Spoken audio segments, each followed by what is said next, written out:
The best types of gifts are personalized gifts.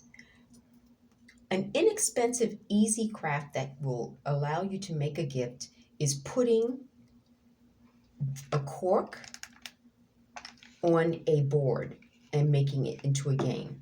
And all you'll do is you'll hot glue the top of the cork and put one of these glass gems on it.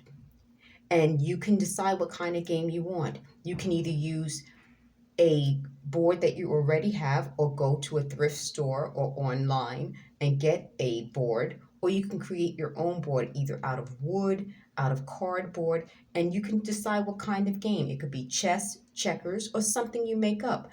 Wouldn't it be great to create your own game with printed rules, and when guests come over for the holidays, play your game? Or make it customizable, put someone's name on the cork, put your family's last name on the cork. It's just about being creative and presenting an individualized gift that will be something your family can treasure. So please don't forget to like this video, subscribe for more videos, and I'll be uploading more videos soon. Thanks for watching.